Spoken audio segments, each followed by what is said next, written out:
Magandang araw po sa inyo pong lahat. Ako po ulit si Pastor BJ Lopez dito po sa City of God, Toronto, Canada. Marami po tayong City of God dyan po sa Pilipinas, especially po in Davao Region and in Luzon. Marami po tayong City of God churches dyan po sa Pilipinas. Salamat po sa panunood at pag-join niyo po sa amin dito po sa Global Fire TV.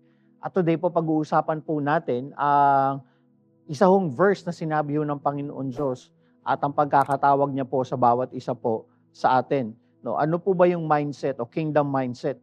Pinag-uusapan ho natin, ano po ba yung kingdom mindset? Paano ba tayo mag-isip na ang iniisip po natin ay patungkol po sa kalangitan at hindi po tungkol sa atin? Bago ho yun, tatanungin ko ho muna kayo, no?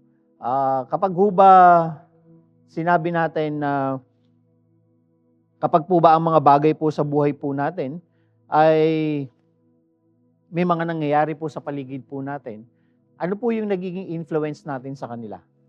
Ano po ba yung nagiging epekto ng buhay natin sa ibang tao? Ano po ba yung nagiging epekto ng presensya natin sa ibang tao?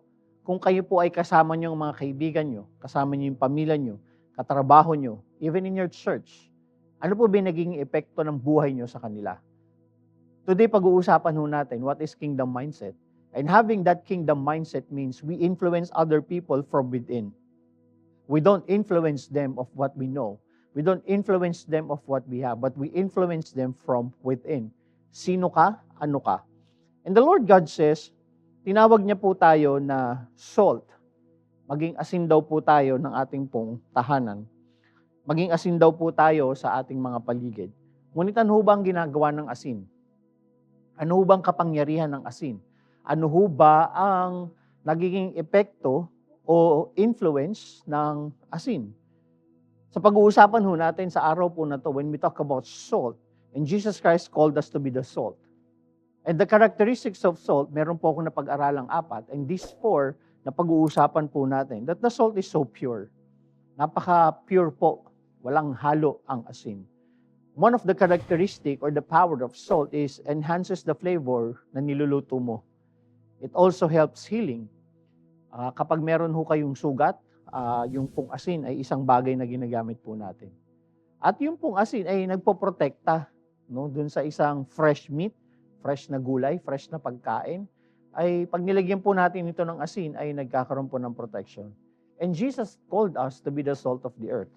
Which means ang bawat isa ho sa atin ay tinawag ng Panginoon upang maging pagpapala sa bawat isa. And having that kind of mindset means when you influence when you influence your family members, when you influence your churchmates, your schoolmates, your workmates, kung sino man po yung gusto nating i-influence, kingdom mindset means we influence them from within. The integrity of our hearts. Sino tayo sa harapan ng Panginoon Diyos? At sa pag-aaral po natin ngayong araw po na to, pag-uusapan ho natin, ano ho ba yung kapangyarihan na binigay sa atin ng Panginoon upang maging salt ng world.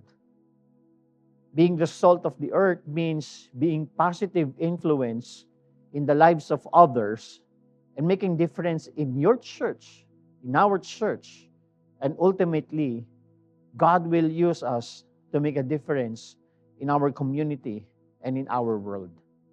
So which means tayo po ay gagamitin ng Panginoon upang maging influence, positive influence, and we will make a positive difference in the lives of others. Why?